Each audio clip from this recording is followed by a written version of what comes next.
Good evening. History made in Vatican City today. American Cardinal Robert Prevost has been elected the new Pope, taking the name Pope Leo the XIV.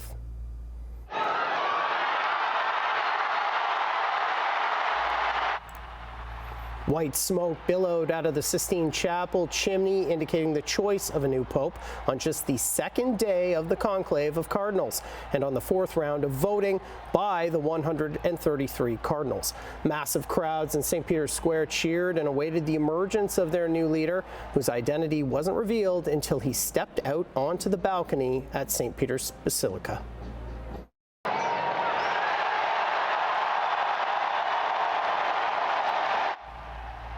Pope Leo emerged about an hour after the smoke. The 69-year-old is considered an experienced leader. He was formerly the head of the Vatican Office for Bishop Appointments. He was born in Chicago and studied mathematics at Villanova University before becoming ordained as a priest in 1982. He spent many years as a missionary in Peru. The new pontiff gave his first address to the tens of thousands of faithful gathered in the square. La pace sia con tutti voi. Peace be with you all. Let us keep in our ears the weak voice of Pope Francis that blesses Rome. The Pope who blessed Rome gave his blessing to the world, to the entire world, that morning of Easter. Allow me to follow up on that blessing. God loves us. God loves everyone. Evil will not prevail. We are all in the hands of God. The new pontiff invoking the words of his predecessor in his first speech as Pope. All right, for more on this, I'm joined by Megan Armstrong. She teaches early modern Catholicism at McMaster University.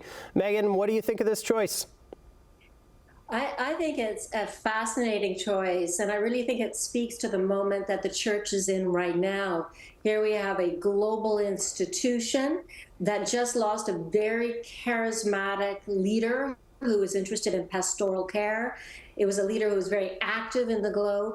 And I think we're dealing with a church that's wrestling from divisions within as well as external crises in the form of climate change and war and poverty.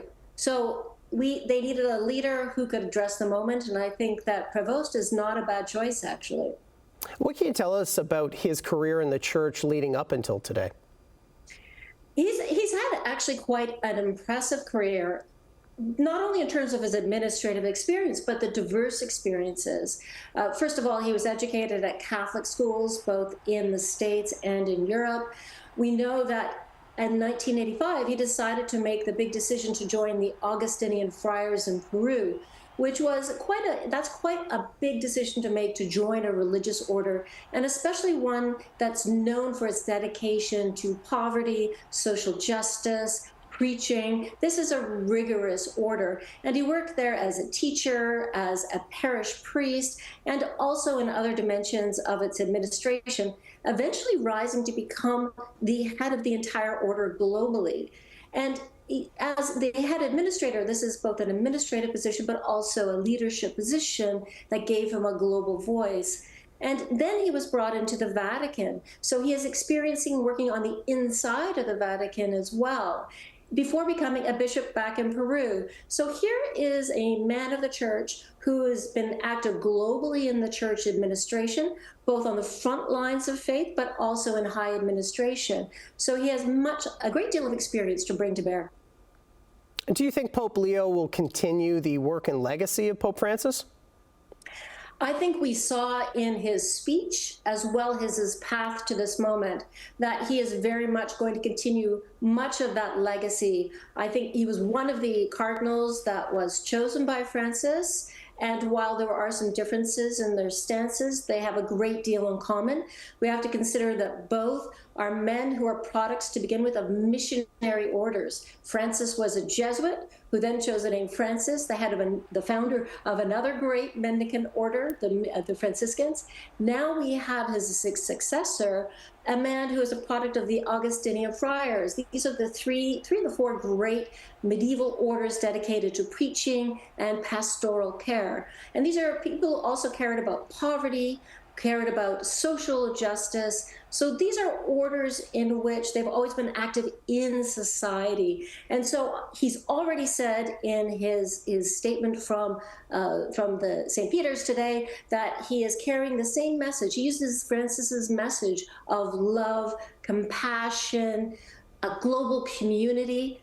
And he also used language that I think is really going to signal his own role, that of bridges, of building bridges, but above all, love and compassion.